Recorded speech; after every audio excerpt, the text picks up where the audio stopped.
Challenger marked a tragic moment, not only for the friends and loved ones, the 7 astronauts aboard the doomed shuttle, but for the nation as a whole.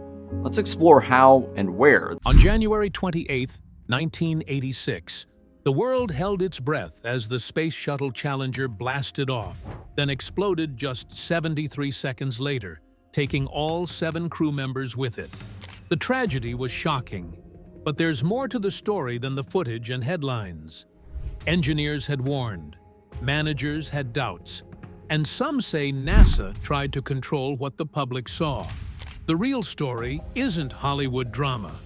It's a mix of human error, technical failure, and choices that forever changed space history. NASA has appointed a committee of top engineers and scientists to investigate the catastrophe.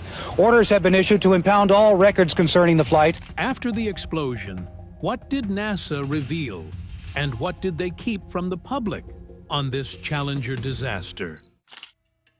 NASA's response. What was hidden and why?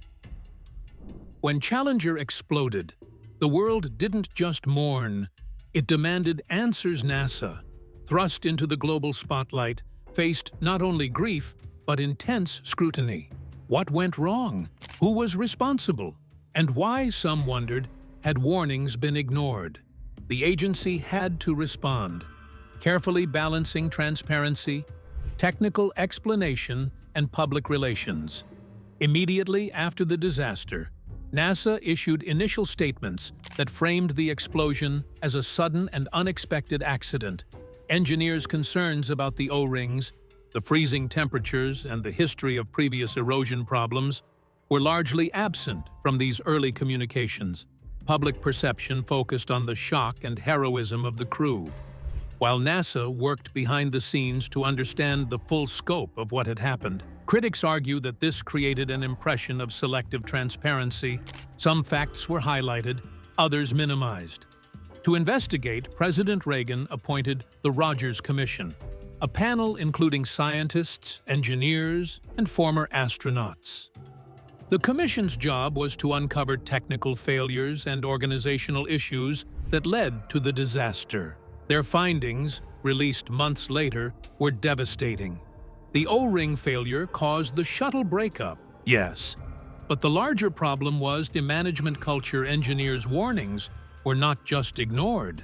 They were downplayed in meetings and overridden under pressure to maintain launch schedules. The commission concluded that a flawed decision-making process, combined with poor communication and overconfidence, had directly contributed to the tragedy. Within NASA, internal investigations revealed tension and guilt.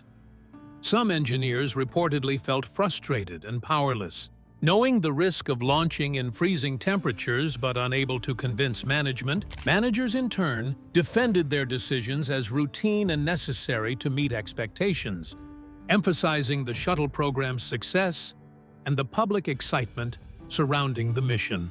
The result was a complicated narrative. Technical failure intertwined with human decision-making, bureaucracy, and the politics of space exploration. The belief that NASA tried to hide what happened often circulates in popular discussions. The reality is nuanced.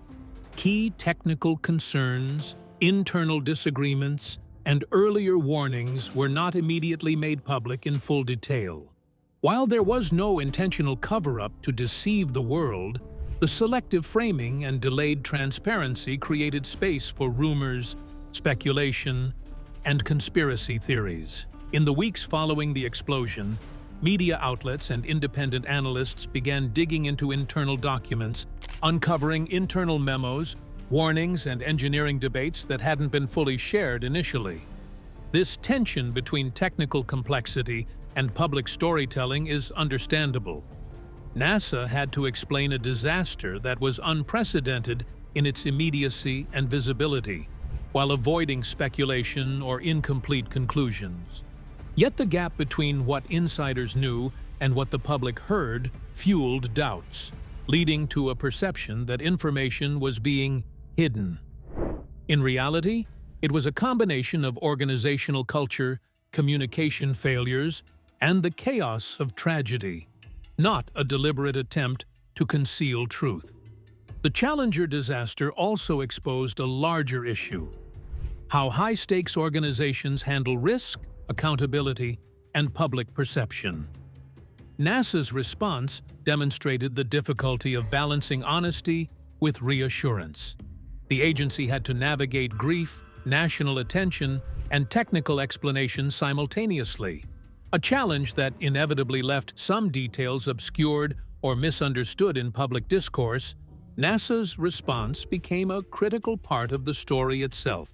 The explosion was catastrophic, but the lessons learned from the agency's handling of the disaster, both internally and externally, helped reshape safety protocols, launch procedures, and communication strategies. The Rogers Commission's recommendations led to major changes in shuttle design, risk assessment, and management culture, ensuring that the mistakes of Challenger would inform every mission that followed. While conspiracy theories continue to circulate, the verified truth is complex, human, and technical. The Challenger disaster was not just a failure of machinery, it was a failure of systems, communication, and judgment under pressure. NASA's response, though imperfect, ultimately contributed to a legacy of learning, reform, and improved safety that continues to influence space exploration today. Even with engineers warning of deadly risks in freezing temperatures, NASA and Morton Thiokol made a choice. Why did they still launch Challenger? The critical decision: why Challenger launched. The Challenger disaster didn't start with the explosion itself. It began with a decision made the night before launch. January 28, 1986, was predicted to be record cold for a shuttle launch, with overnight temperatures plunging to 18 degrees Fahrenheit and only rising to 26 degrees Fahrenheit by the scheduled liftoff at 9:38 a.m. These temperatures were far below any previous shuttle launch, raising red flags among engineers about the shuttle's solid rocket booster SRB O-rings, the rubber seals designed to prevent hot gases from escaping the boosters. At the center of the debate was Morton Thiokol, the contractor responsible for the SRBS. The area of Florida that might drop temperatures as low as 18 degrees Fahrenheit by tomorrow morning. And we're really concerned about whether the O-ring seals and these field joints of the solid rocket booster will operate at those temperatures. Their engineers had observed O-ring erosion in warmer launches and knew that extreme cold could compromise the seals. If the rubber lost elasticity, the primary O-ring might fail to seal the joint at ignition, potentially allowing flames to escape and cause catastrophic damage. These concerns were serious enough to warrant a teleconference on the evening of January 27th, connecting Thiokol engineers in Utah with NASA managers at the Kennedy Space Center, KSC, in Florida, and the Marshall Space Flight Center in Alabama. During the discussion, Thiokol engineers expressed clear reservations about launching in such cold conditions. They admitted they did not have enough data to predict whether the O-rings would hold below 53 degrees Fahrenheit, the coldest launch ever attempted up to that point. Based on prior experience, this was uncharted territory. Engineers argued that the risk was too high to proceed, but NASA management applied pressure. Lawrence Malloy, the NASA SRB project manager, challenged the engineers, demanding to know if they expected him to wait months until warmer temperatures returned. The conversation highlighted a classic conflict. Engineers wanted to delay based on technical uncertainty, while management faced immense pressure to maintain schedules and meet public expectations. The media spotlight, political attention, and the historic Teacher in Space program created additional tension. Launching Krista McAuliffe into orbit had already captured the nation's imagination. Thiokol initially recommended against launching, but during a private management recess, leadership reconsidered the decision. They argued that the evidence of O-ring failure was inconclusive and that there was a substantial margin of safety. The decision was reversed. and they agreed to recommend launching. Alan J. McDonald, Theo Cole's on-site representative at KSC, refused to sign off, recognizing the risk. Still, top executives overruled him, signing the recommendation and faxing it to NASA, effectively giving the go-ahead. Meanwhile, other technical concerns added to the stakes ice had formed on the shuttle's service structure due to the freezing temperatures, creating the risk that falling chunks could damage the orbiter's thermal protection system. Engineers at Rockwell International, which built the orbiter, advised that ice could make the shuttle unsafe. However, NASA managers at KSC and Johnson Space Center decided the ice did not pose a critical threat. A final inspection allowed the launch to proceed after a 1-hour delay to let some ice melt. By 11:38 a.m. Eastern Standard Time, Challenger lifted off, with the air temperature at 36 degrees Fahrenheit, cold but deemed acceptable by decision-makers. This decision illustrates the tension between technical caution and organizational pressure. Engineers had seen the risks, analyzed the data, and warned that the O-rings might fail. Management weighed these warnings against schedule demands, public expectations, and a history of previous successful launches, ultimately choosing to launch.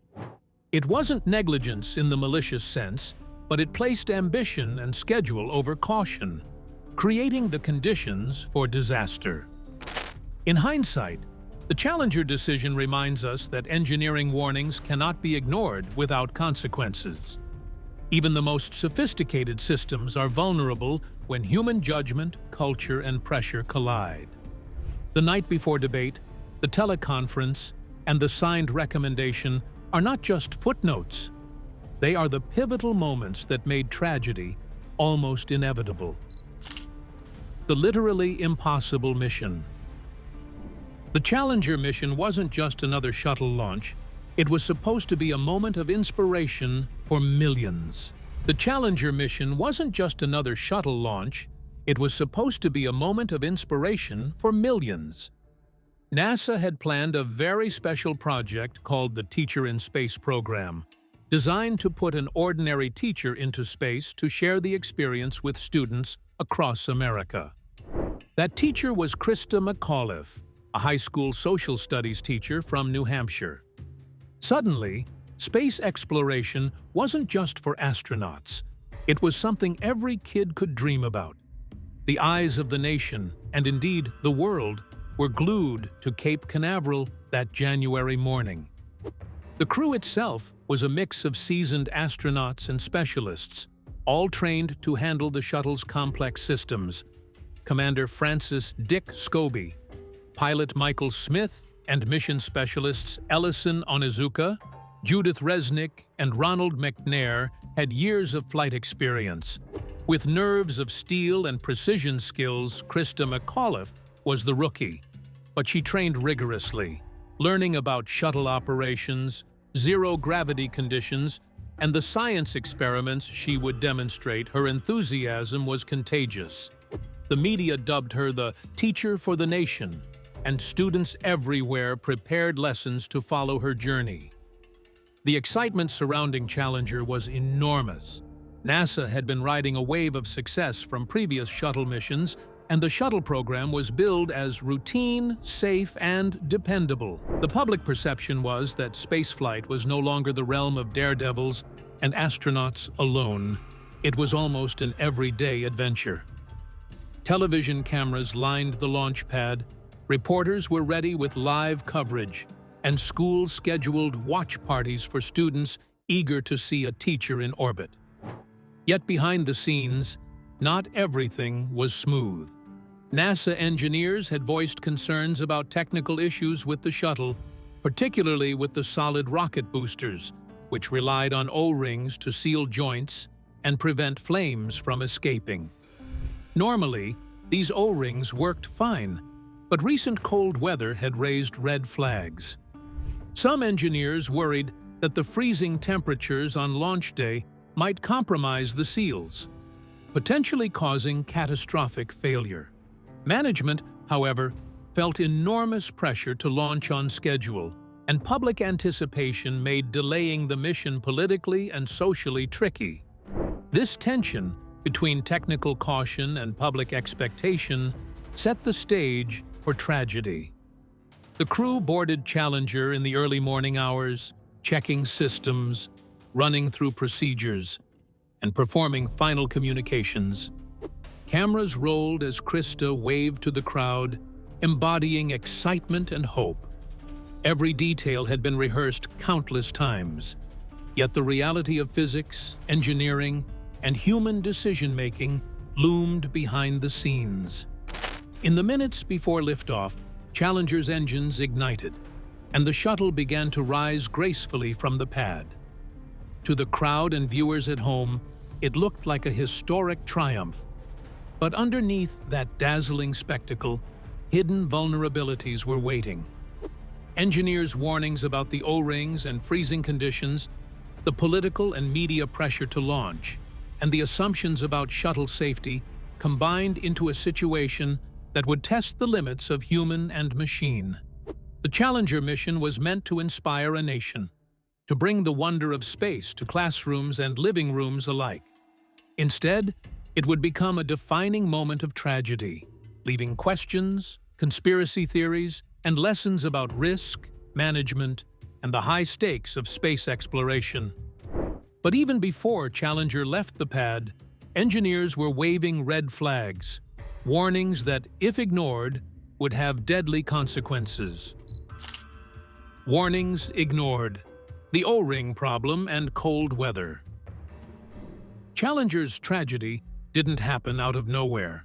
Long before liftoff, engineers at Morton Thiokol, the contractor responsible for the shuttle's solid rocket boosters, had noticed a dangerous flaw. The O-rings, rubber seals designed to prevent hot gases from escaping the booster joints, could fail in extreme cold. These rings had performed well in previous launches, but every time the shuttle lifted off in colder than usual weather, the risk increased. In the days leading up to January 28, 1986, Florida was experiencing unusually low temperatures. The morning of the launch was especially freezing, with readings around 36 degrees Fahrenheit, 2 degrees Celsius. Engineers worried that the O-rings would lose flexibility and fail to seal properly under these conditions. During pre-launch meetings, some Thiokol engineers even recommended delaying the mission, warning that if the O-rings failed, the shuttle could explode. Unfortunately, their concerns ran into NASA management pressures. Challenger had been delayed multiple times already, and public anticipation was immense. Krista McAuliffe's historic Teacher in Space mission had drawn national attention, with students watching, news outlets broadcasting live, and politicians following. Canceling or delaying another launch would be embarrassing for NASA, creating political and media fallout. At a critical teleconference the night before the launch, engineers made their case clearly: do not launch if temperatures are below a safe threshold.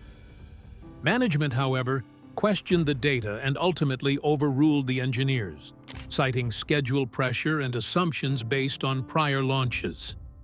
Some reports suggest that communication during the decision-making process was poor, with warnings minimized or presented in a way that downplayed risk. What should have been a cautious pause turned into approval to launch.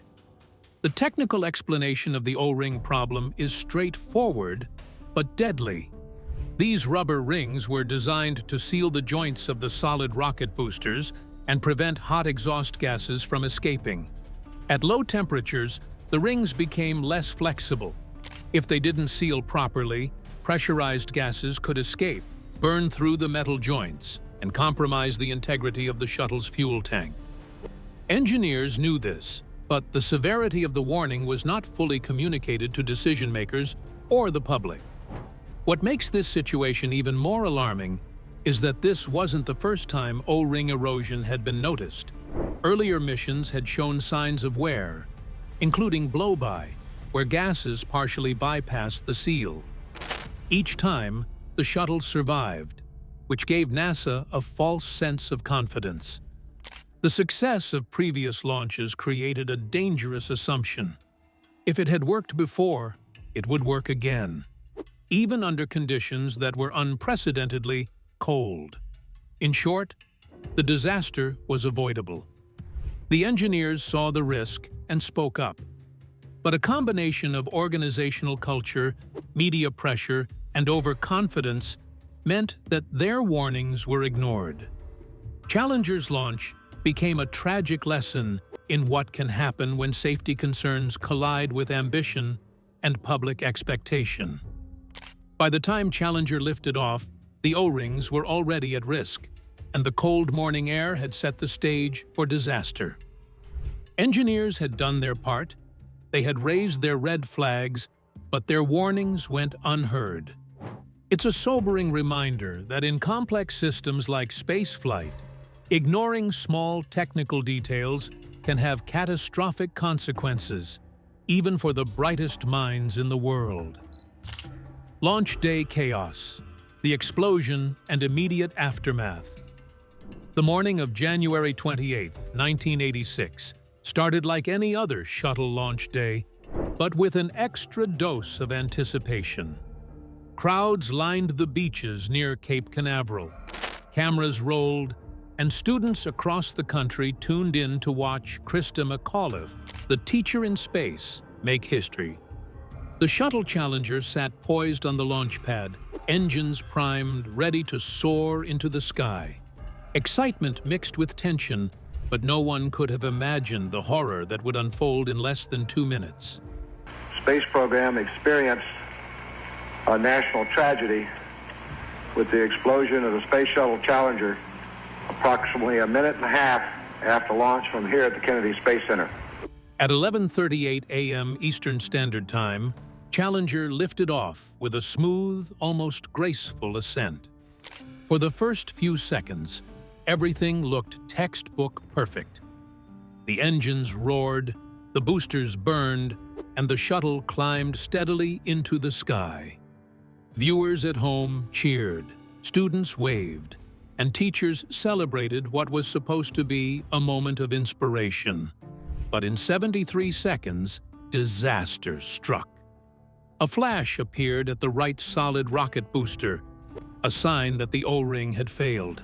Hot gases began escaping from the joint, burning through the external fuel tank. Within seconds, the shuttle broke apart in a massive explosion, a fiery cloud tearing across the morning sky. The Challenger disintegrated, scattering debris across the Atlantic waters. Below, television cameras captured the shocking scene, instantly broadcasting one of the most tragic events in space history to millions of viewers. The immediate aftermath was chaotic. Onlookers on the ground screamed and froze in disbelief. NASA engineers and mission control staff scrambled to process what had just happened. For many, it was a surreal moment. Something trained, tested, and celebrated had failed catastrophically in real time. Initial reports were filled with uncertainty. Some media outlets speculated whether the crew had survived. Others questioned what caused the explosion. Rumors and raw emotion dominated the airwaves. The truth, verified later, was brutal but clear. The shuttle's breakup was almost instantaneous, and although the crew cabin remained intact for a brief moment, all 7 astronauts, Commander Dick Scobie, pilot Michael Smith, mission specialists Ronald McNair, Ellison Onizuka, Judith Resnick, teacher Krista McAuliffe, and payload specialist Gregory Jarvis, died instantly from the forces of impact and aerodynamic stress. The shuttle exploded just 73 seconds after liftoff from Kennedy Space Center on January 28, 1986. All 7 crew members died, including Krista McAuliffe. It's a grim reality that often gets misunderstood in myths and conspiracy theories. There was no hidden survival, no secret footage. What happened was devastating, real, and final. On the ground, grief and disbelief collided with anger and confusion.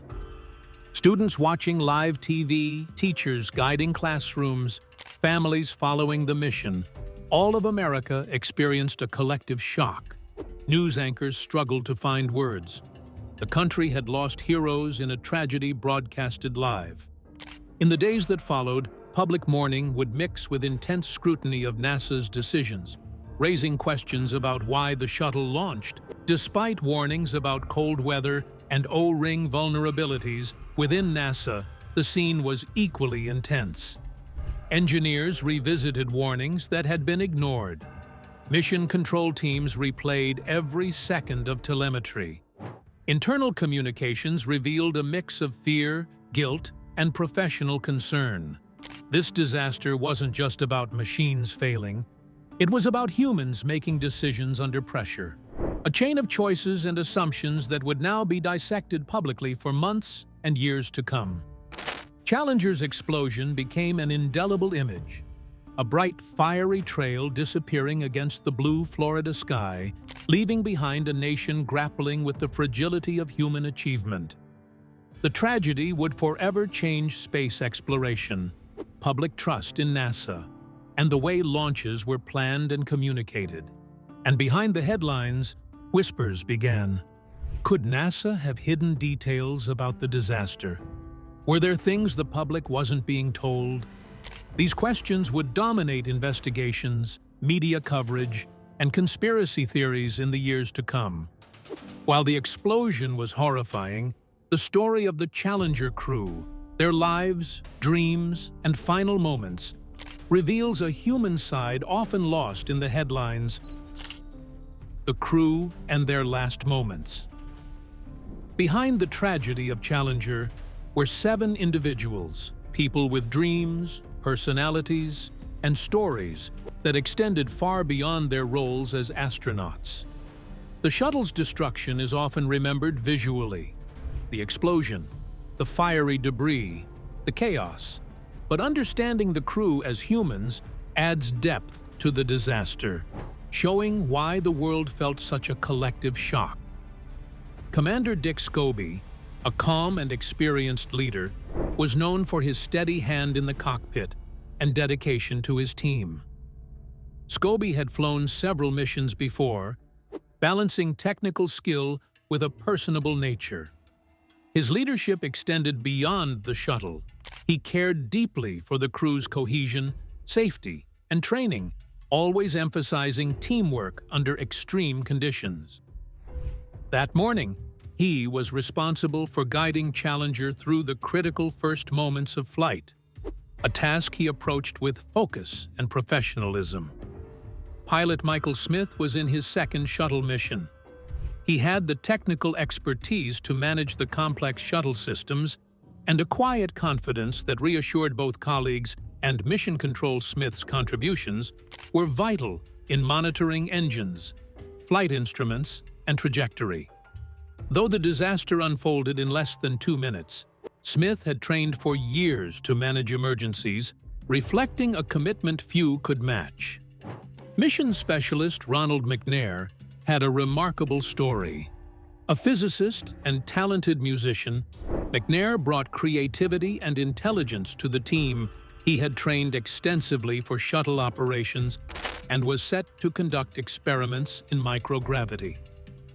McNair's presence symbolized the intersection of science, skill, and personal inspiration. A role model not only for aspiring astronauts, but for students and communities across America. Ellison Onizuka, another mission specialist, was the first Asian American in space.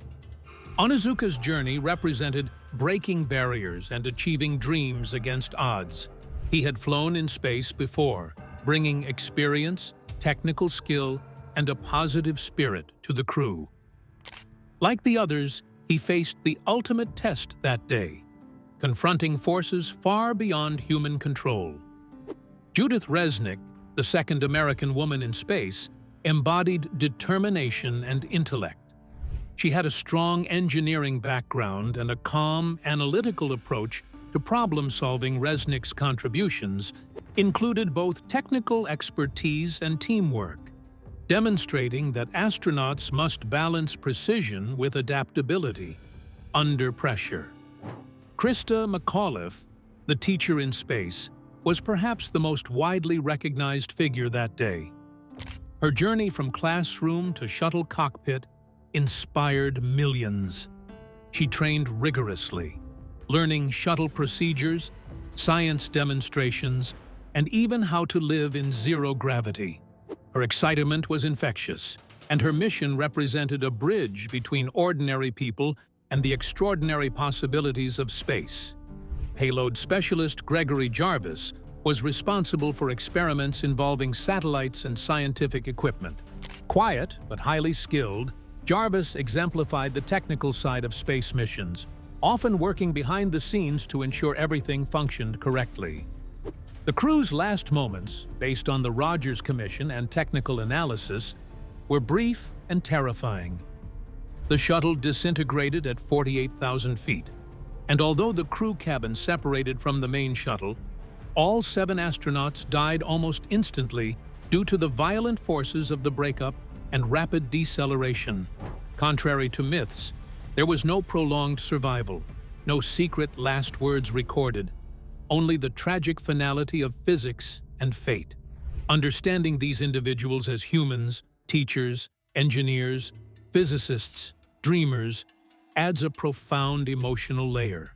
Families, friends, and students were left to remember not just the shuttle, but the people inside it, their ambitions, their kindness, and the risks they willingly took to push humanity further. The Challenger crew's story reminds us that space exploration is not just about technology. It's about humans confronting extreme danger for the sake of knowledge, inspiration, and discovery. In less than 2 minutes, their lives ended, but the impact of their courage, vision, and legacy continues to inspire millions around the world. Facing the aftermath. After the Challenger broke apart, the immediate focus shifted from live coverage to recovery operations. The shuttle disintegrated over the Atlantic Ocean, scattering debris across a wide area.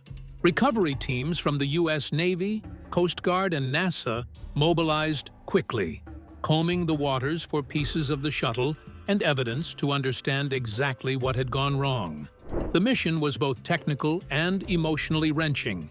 Rescuers knew they would also be confronting the crew's fate. One of the first priorities was locating the crew cabin, which separated from the main shuttle during the explosion. Looks like a couple of the solid rocket boosters blew away from the side of the shuttle in an explosion. Flight controllers here looking very carefully at the situation. Obviously a major malfunction. Remarkably, the cabin remained largely intact when it hit the ocean, floating for a brief period. This created confusion and speculation in the media and among the public. Some hoped, even briefly, that the astronauts might have survived the initial breakup. However, analysis of impact data, crew restraints, and structural damage confirmed that all 7 crew members died instantly due to the extreme forces during the shuttle's disintegration, and descent recovery operations involved dragging large nets through the ocean, locating everything from twisted metal to personal items, and documenting the debris for the investigation. Each recovered piece was meticulously cataloged to reconstruct the sequence of the explosion. The external fuel tank, solid rocket boosters, and fragments of the crew cabin all told a story of how the O-ring failure initiated the catastrophic chain of events. Engineers and investigators used this debris to better understand the physics of the breakup and to verify technical findings from telemetry and video. The recovery teams also faced practical and emotional challenges. Many were volunteers or employees working long shifts in harsh winter conditions, tasked with recovering the remains of colleagues and national heroes. The operation became a symbol of respect and closure, honoring the astronauts while providing the essential evidence needed for the Rogers Commission and NASA's internal investigations. Publicly, the recovery reinforced the realities of the disaster. Television coverage and photographs were handled carefully, balancing transparency with sensitivity for the families. The intact cabin and scattered debris served as stark reminders that there was no secret survival, countering persistent rumors and myths. The recovery process also highlighted the sheer difficulty of managing a high-profile disaster in real time, where technical precision and emotional considerations collided. In the aftermath, the recovery of Challenger's wreckage became more than a technical necessity. It was a moment to acknowledge human courage. The crew's personal belongings, mission materials, and the structural remains of the shuttle provided evidence for engineers while reminding the world of the people behind the mission. Every piece recovered reinforced the lesson that space exploration carries extreme risks and that human lives are deeply intertwined with both ambition and technology. The Challenger recovery ultimately served three purposes. It allowed investigators to piece together what went wrong. It provided closure for the families, and it became a symbol of respect for the crew's sacrifice.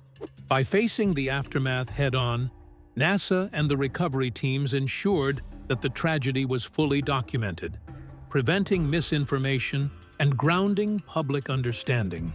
In factual reality, the Challenger disaster remains one of the most haunting moments in space history, not just because of the explosion, but because it exposed the fragile balance between human ambition, technical caution, and organizational pressure.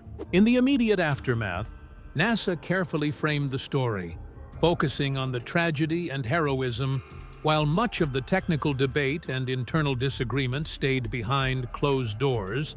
This selective transparency fueled speculation and conspiracy theories, giving rise to the idea that NASA tried to hide the truth. The reality, however, is more complex. It wasn't a deliberate cover-up. It was a combination of management culture, communication failures, and human error under pressure. The Rogers Commission and extensive investigations later revealed the full story, including the warnings ignored and the decisions made in the critical hours before launch. Challenger's legacy isn't just tragedy, it's a lesson in accountability, the importance of engineering voice, and the cost of underestimating risk. While the world remembers the explosion, it's equally important to remember the crew, the lessons learned, and the ways in which the truth eventually came to light. Learn from history, honor the Challenger crew, and don't miss more eye-opening stories. Hit subscribe and watch out for the next uploads.